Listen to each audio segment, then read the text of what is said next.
Mr. Gathright, you've heard people speak here today on your behalf and yesterday, and I know that you wanted to address the court and the jury. So I would like to ask you what you want the jury to know.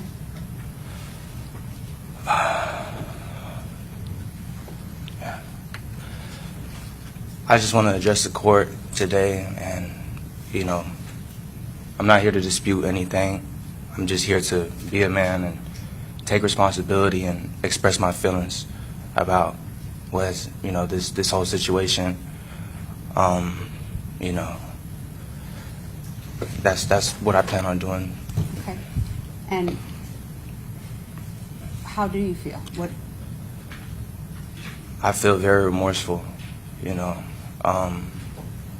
This is a terrible situation. It's been a traumatic experience. And based on Mr. Gathright's age, physical abilities, things like that, do you think that the prison would benefit from him in a work capacity if he were sentenced to life without parole? Just when you thought it couldn't get any worse for this young man, check this out. I say yes with my experience, not only just in incarceration, but as former warden and even as a jail administrator. He's someone that's young, he's healthy. In reality, we need that labor, we need that sweat equity, and we will put him out there to work because we do have an aging prison population, jail administration, we have that. So we put these young individuals to work and get some sweat equity out of them since they are young and actually can do the work. Now tell me what that sounds like to you. If that does not sound like modern day slavery, then what does it sound like? 4 men got in a car in Jacksonville, Florida, drove 4 hours to Tampa, found the rapper celebrating his birthday, and killed him. That's not a crime of passion. That's not a moment where someone snapped. That's a plan, that's a decision, and that's a choice made with a full tank of gas and enough time to turn around at least a dozen times. One of those 4 men is Sean Gathright, who you just saw in this clip. And when the sentences came down, and a former warden testified that the prison would get quote-unquote sweat equity out of him because he's young and healthy, Gathright broke down crying and the internet lost its mind, calling it modern-day slavery, calling it a school to slavery pipeline, saying his own lawyer was selling him into state-sanctioned bondage. And I just need somebody to explain to me when exactly the murder stopped being the story and the punishment became the controversy, because I genuinely cannot figure out when that switch flipped. So let me break down what happened in that courtroom, because a lot of people online are reacting to a headline without understanding what was said, and we got more clips in regards to reactions. The former warden took the stand and gave testimony during the sentencing phase, and he said plainly that Gathright is young, he's healthy, the prison system has an aging population, and if sentenced to life without parole, the prison would put him to work and get sweat equity out of him. That's it. That's the comment. He's going to prison for the rest of his life, and he's going to work while he's there, cooking, cleaning, laundry, maintenance, road work, whatever the facility needs. That's what sweat equity means in this context. And the internet treated it like they just uncovered a secret conspiracy. People pulled up the 13th Amendment documentary on Netflix, started talking about how this is the school to slavery pipeline on steroids. And somebody said Gathright's own defense lawyer was essentially auctioning him off to the state. And look, I'm not dismissing the 13th Amendment conversation entirely, because that documentary exists for a reason, and there are legitimate systemic critiques worth having. But the way that conversation got applied to this specific moment was completely detached from what actually happened and why this man is standing in that courtroom to begin with.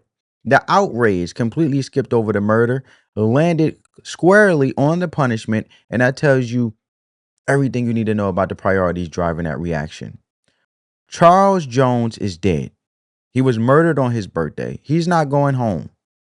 His family doesn't get him back, and the internet spent its energy feeling bad for the man convicted of killing him, because that man now has to do chores for the rest of his life. That's where we are.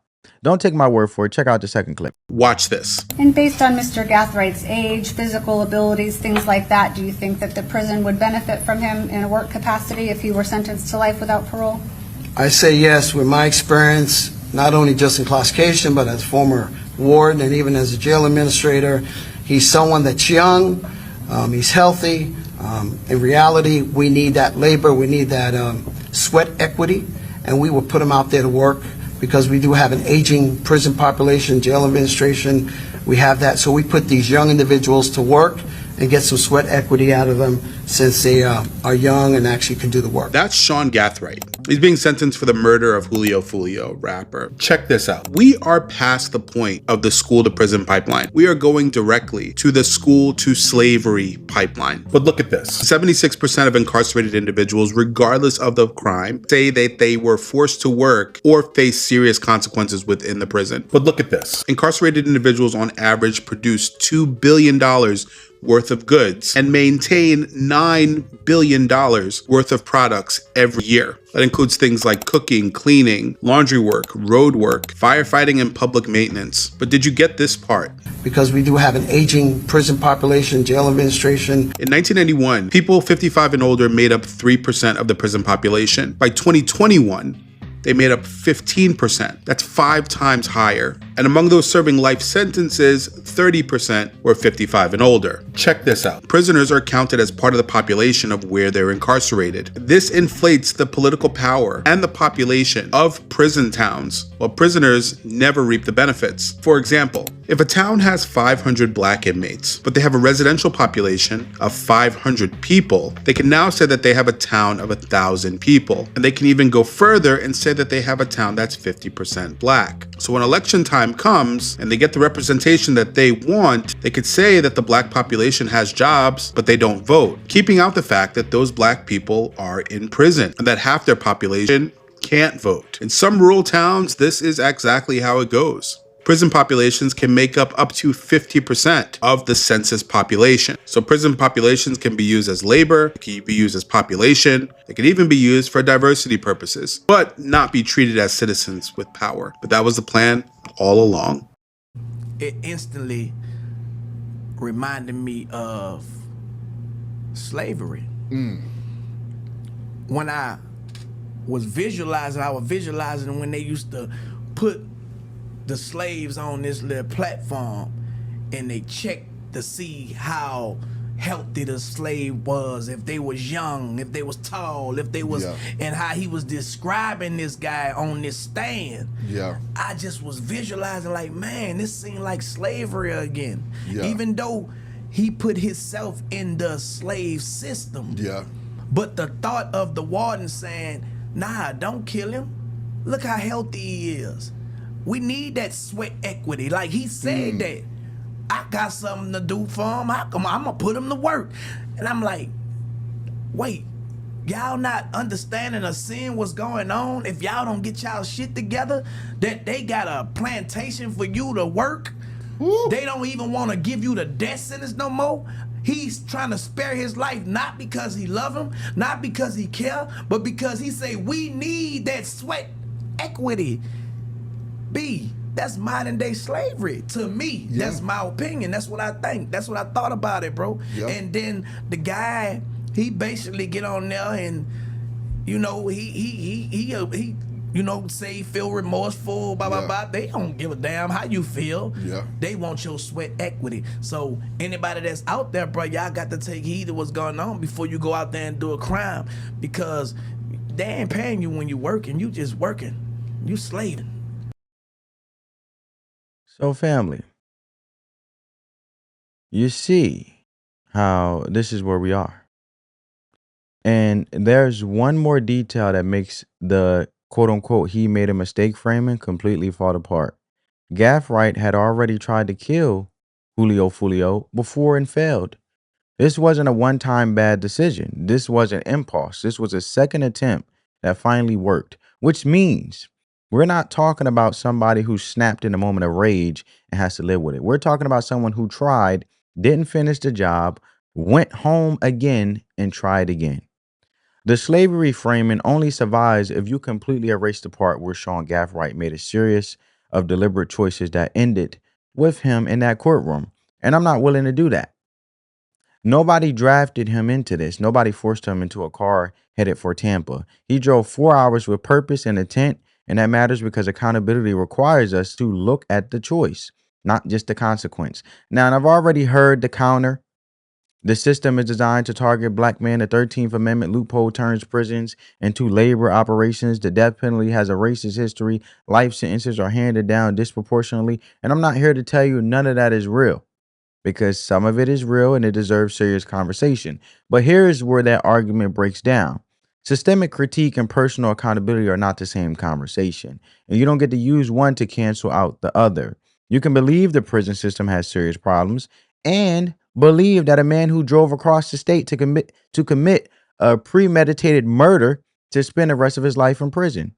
Those two things sit together just fine. What I keep hearing, though, is that one or the other has to give, and it is always accountability that gets sacrificed. The death penalty gets called racist, so that's off the table. The life sentence gets called slavery, so that's off the table too. So what exactly is the right punishment for planning and executing a murder? Because every option gets torn apart the second it applies to this defendant, and race having to be used to basically defend this individual, Sean Gathright, in the name of his own actions, when it has nothing to do with just personal accountability. And I genuinely want somebody to answer that question directly instead of redirecting to the system every single time. And then underneath all of that is the simplest truth in this whole conversation. The easiest way to never become a source of prison labor is not to commit the crime. He said it himself in this clip. He should have never done it in the first place, but this is modern day slavery. Well, which one is it? That's not a cold or college thing to say. That's just reality, that the easiest way to never become a source of prison labor is not to commit the crime. Now, I want you guys to check out this clip. What happened to Sean Gathright in that trial was necessary for everybody to see. It was necessary. It needed to happen because y'all done got too laxed when it comes to this pro-black thing. This is why we had a problem with y'all letting that bar slide about Kendrick freeing the slaves. Y'all took that too lightly. And so here we are, 2026. His lawyer was pleading for his life by basically selling him into state-sanctioned slavery. Wrap your mind around that. Y'all needed to be reminded of where you are. You needed to be reminded that you're behind enemy lines. That's always been our problem for the last 20, 30 years. Black folk done got too comfortable here. They forgot that they was black. And now here we are. You just got punched in the stomach. What a lot of us was just, we knew what this was. We knew what the system has always been. Look up how much it takes to house a prisoner. And you can go state by state if you want to, but look how much it costs to house a prisoner. How much federal money they get to house prisoners. I'm telling you, like, this system told you with the 13th Amendment. Go back and look at that documentary. It's on Netflix right now. All of y'all got Netflix still. It tells you about the new Jim Crow. It tells you that it is all about prison labor, free labor. Slavery has not stopped. It just turned from private to public. This was necessary. I hate it had to come to this, but this was necessary. And Sean Gathright, when you got up on that stand and started speaking, I immediately was like, how did he get caught up in this whole Julio Foolio situation? Because the way that you got up there and you spoke and everything like that, I said, this boy had the potential to go to school and be a lawyer, could have been a doctor, could have been anything he wanted to be, an accountant, something like that. How did you get caught up in this Julio Foolio situation? I genuinely watched him and I felt bad for him. But then I remembered, okay, they allegedly said he the one who put the whole thing together. Allegedly. So either you got some master manipulation skills going on to where you can make people believe what you want them to believe, or somebody put you up to this. Like, it's just, I don't know. I just felt so bad. I was like, he seems like he genuinely realizes the weight of what he has done. And I'll just say this, y'all. None of this stuff is worth it. None of this stuff that they was talking about, going back and forth with Julio Foolio about, none of that is worth it. I always think about The Color Purple whenever something happens. You know, when Oprah said to Miss Seeley, she said, don't do it, Miss Seeley. It ain't worth trading places with where I've been, okay? And if you know the story Color Purple, you know she was in jail. It's not worth it. Like, the boy's only 20 years old. He done threw his life away. He about to be in prison potentially for the rest of his life, or allegedly they said something about facing death penalty. Yeah, y'all, that just makes me so sad. We gotta do better as a society. We gotta literally sit down, talk to our kids, and be like, hey, the streets is not the way. I was watching that video of the Julio Foolio sentencing where they gave Sean Gathright life with no possibility of parole for unaliving that man. That boy 18. 18. 18. And they are going to get much, as he said, sweat equity out of that young man. They're going to put him to work. That warden said we have a large population of, aging prisoners, where that means, like, they old. They getting where they can't really get the work done. So they need young, healthy men. Young, healthy men. They gave him a life sentence. He's 18. 18. 18. And now we have to look at it where we already know in all the ways over the years in which they have targeted the black community, and they have documentaries. It's what is called 13 on Netflix that talks about how they they went from slavery to the prison system, and then they watched the numbers in the prison system grow over the years, and they watched who was encompassing the prison system. I don't even know if that's a proper word. Who was within the prison system? Okay, so now imagine if that prison is saying, hey, we have a large population of old people. We need younger people. We need more young people, right? Imagine how many other prisons have that same problem. And this is why we are standing down. This is why we're not getting out there protesting. This is why, because it's like, no, y'all been using us. Y'all been sacrificing us. Y'all been using black people, melanated people, African American people, indigenous people, whatever you want to classify yourself as. Then using us, our sweat, our energy. And it's just like, no, get somebody else to do it. So this is to say, like, go watch that. If you haven't watched the sentencing for the Julio Foolio case with Sean Gathright and his life sentencing, please go watch it. Show your children so that they know, like, yo, it's not a game. We don't need to be giving our energy to that system. We don't have to. We don't have to. There's so many things that we need to be doing right now we can occupy our time with, but we need to keep our children, our young, healthy men out of this prison systems. We definitely need to keep ourselves out of their systems. That boy 18, God. So, now that you guys heard that, law-abiding people are not sitting around worried about sweat equity. They're not featured in sentencing hearings where wardens testify about their labor value. The pipeline only has power over you if you step into it. And Gathright didn't stumble in. He ran toward it at full speed twice. And the second time, somebody paid for it with their life.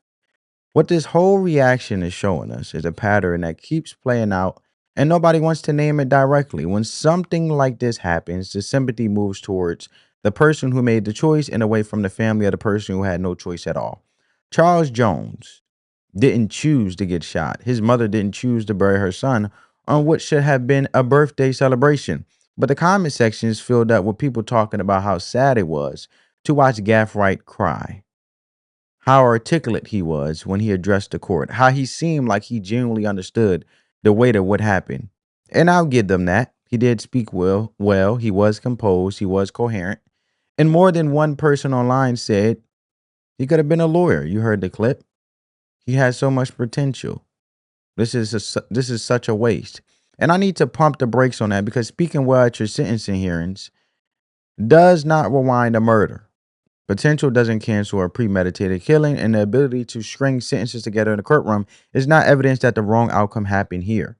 What it actually shows is that this was a person with enough intelligence and self-awareness to know exactly what he was doing both times he went after Julio Foolio, which makes the whole thing worse, not better. Now, in the school to prison pipeline, I want to be clear that I think that's a real and serious conversation that communities need to have, and I'm not brushing it aside, but that conversation requires honesty to mean anything.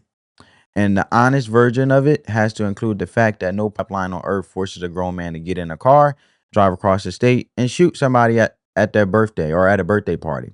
Pipelines create conditions and pressures and limited options, and all of that deserves attention and reform. But conditions don't pull triggers, and pressure doesn't plan a murder. Choices do that. And when we refuse to say that out loud, when we frame every consequence as a system failure instead of acknowledging the decision that produced it, we are actively making it easier for the next person to rationalize their way into the same situation.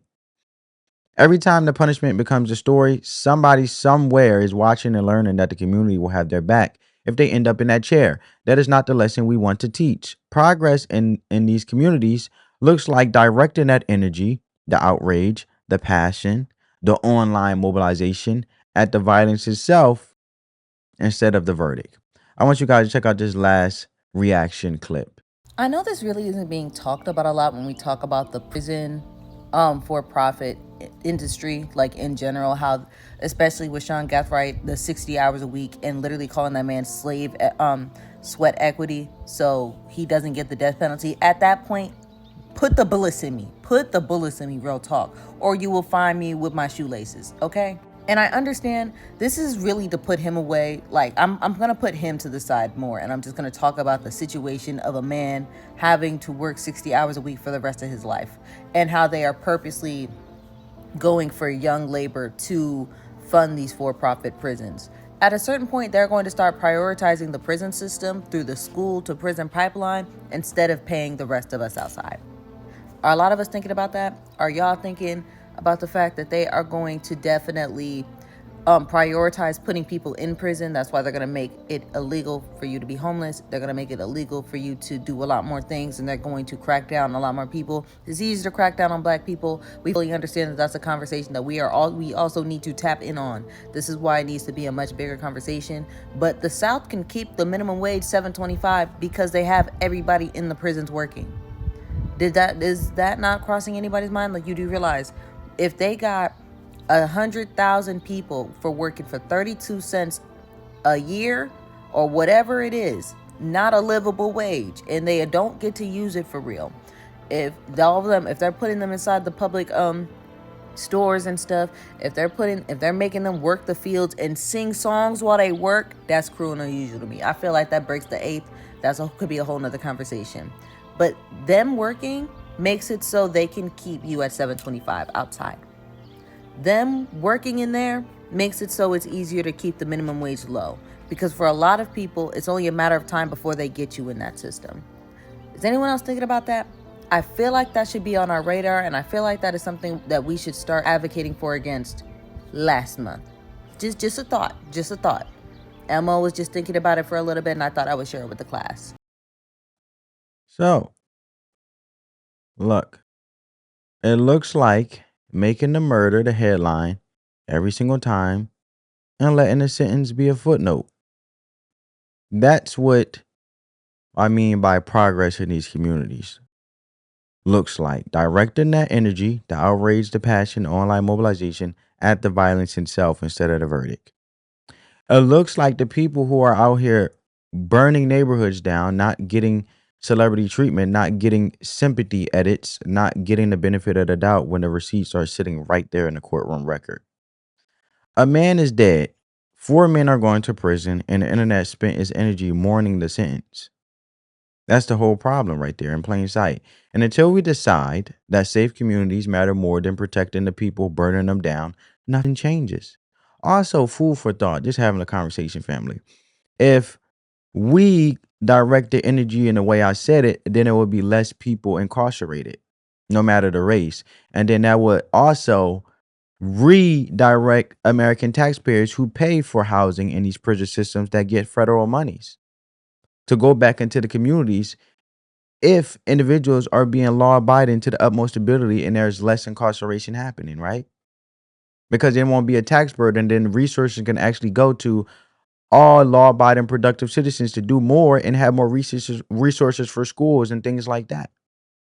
redirecting things where they should be, because it won't be such a burden on the taxpayer, or it won't give a justification tax wise to continue to burdensome the taxpayer to basically house people who don't want to take accountability.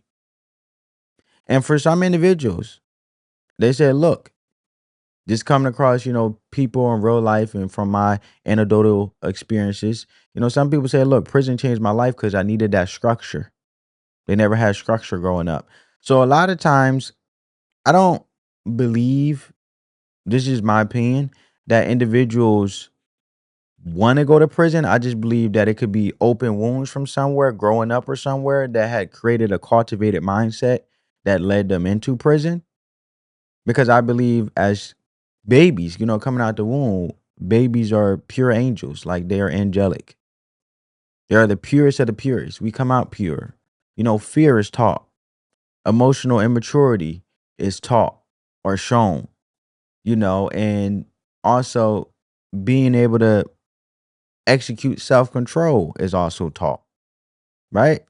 So drop a comment and tell me where you stand on this, and subscribe if you want more plain English takes on the stories that actually affect everyday people. Because let me tell you what actually happens when a community consistently makes the punishment the story instead of the crime, because this isn't abstract. There are real consequences that land on real people who never asked to be involved in any of this. When we extend sympathy to the people causing the damage and reserve our outrage for the system responding to it, we send a very specific signal to everyone watching. And that signal is that the community will circle the wagons around you no matter what you do to end up there. And that's not compassion, that's a protection racket. And the people who pay the price for it are the ones trying to live decent lives in the same neighborhoods where this chaos is playing out. The grandmother who can't sit on her porch. The family that won't let their kids walk to the corner store or play outside after dark. Well, not after dark, because, growing up, when the street light come on, you get your behind home. But, play in front of the house, out in the front yard. They're not able to. The business owner who watches foot traffic disappear because nobody feels safe enough to spend money in the area, to tour the area and actually enjoy and create experiences to enjoy what they have to give as a business owner service wise. Those people don't get viral moments. Nobody's making reaction videos about their situation, but they exist and they're directly affected by what happens when we refuse to hold violent people accountable without immediately pivoting to why the system is the real villain. I'll take it a step further with another example. These teen takeovers that's going rampant. That demonstrates, because I was always taught that you are a representation and reflection of your parent. So that means that the empowerment is going to the children and not the responsibility to behold teaching a child and leading them in the way they should go to be a productive, structured individual, or a child that is structured in a way to be a productive citizen, I should say. Now the power is in the hands of the child, where the child is running the parent, and now teen takeovers is happening and destroying the resources and the beauty of the city in which they live. So the coddling, right, doesn't just affect the neighborhood in the short term. It shapes the culture over time in ways that are genuinely hard to reverse. When someone who committed a premeditated murder gets treated like a sympathetic figure because he cried at a sentencing and spoke in complete sentences, that sets a cultural reference point. It tells the next 20-year-old who's sitting on the edge of a bad decision that the downside isn't as steep as he thought, because if it goes wrong, people will show up for him. They'll talk about his potential. They'll make his lawyer's argument about the system in a trending conversation. And that's the reward structure we're building here. And then we turn around and wonder why the next generation isn't deterred by consequences that the community keeps framing as injustices. They can't have it both ways. Either consequences are real and we treat them that way, or they're negotiable, depending on who's receiving them. And if they're negotiable, then they stop functioning as consequences at all. What safe communities actually require is the opposite of what we saw play out online after this sentencing. They require people to be loud about the violence first, loudest about the victim, and genuinely unbothered when the justice system does exactly what it's supposed to do to someone who earned a life sentence. They require us to stop manufacturing nuance as a shield for people who showed us twice who they are and what they're willing to do. Sean Gathright did not need more chances to show the community he was a reformed man. He already used his second chance, and Charles Jones paid for it. The people in that neighborhood, the people at the birthday party, the people who knew Julio Foolio, and will carry that night with them for the rest of their lives. And they deserved a community that took the first attempt seriously enough to not leave room for a second one. That's what they deserve. That's what accountability culture actually protects. Not the person in the sentencing chair, but every single person who never wants to be in that courtroom in any capacity. Not as a defendant, not as a victim's family member, not as a witness. Those are the people we should be building our arguments around, and right now we're not. And here's the thing about the systemic argument that never gets addressed honestly. The people making it are treating the system as flawed, quote unquote, and quote unquote, this specific man made a specific choice, like they cancel each other out, and they don't. They never did. You can sit down and have a thorough, serious conversation about the 13th Amendment and how prison labor is structured and about racial disparities in sentencing. And at the end of that conversation, Sean Gathright still got in a car with 3 other people and drove to Tampa to kill somebody. Those two realities exist at the same time, and neither one erases the other, but only one of them is what put him in that courtroom, and it wasn't the system. The system didn't recruit him. The system didn't set the destination. The system responded to what he did after he already done it. And that's a critical distinction that keeps getting buried under the outrage about what happened once he got caught. What frustrates me is that the systemic framing gets weaponized in a very selective way. Right? And the simple fact is, when an individual is harmed by a system, wrongful conviction, excessive force, unjust policy, the response is we have to look at the individual circumstances. We can't just paint everyone the same way. But when this individual, Sean Gathright, commits a premeditated murder and receives a life sentence, suddenly the individual circumstances don't matter at all. And the only relevant frame is the system. The system and the black man, as they put it in the clips, quote unquote. The Pacifics get dropped. The prior attempt gets dropped. The 4-hour drive gets dropped. All of it disappears into a broad conversation about structural racism, and that maneuver protects the argument from ever being challenged on the actual facts of the case. That's not analysis. That's deflection. And it does real damage because it trains people to look everywhere except at the decision that started all of this. The choice is where the story starts. Not at the sentencing, not at the arrest, not even at the moment the trigger got pulled. The story starts with somebody deciding that another person needed to die. And that they were the one to make that happen. No matter the race. Remove race. Right? That decision belongs entirely to the people who made it and the person who made it. And no structural critique changes the assignment of responsibility. What the pipeline conversation is actually useful for is getting to young people before that decision gets made. Funding schools, creating options, addressing poverty, building real pathways out of situations where violence feels like the only currency that matters. And that's where the system argument has real teeth. But it has to be aimed forward at prevention, not backward at sentencing, as a reason to treat a life sentence like an injustice. Because once you're standing in a courtroom having murdered someone, the window for systemic intervention has already closed. What's left is consequence. And consequence only means something if we let it land without immediately framing it as persecution. The community's job at that point isn't to soften the blow for the person who made the choice. It's to be honest with everyone still watching about what the choice cost, what it keeps costing, and why the system responding the way it did is not the emergency. The emergency was the murder. The sentence is just math.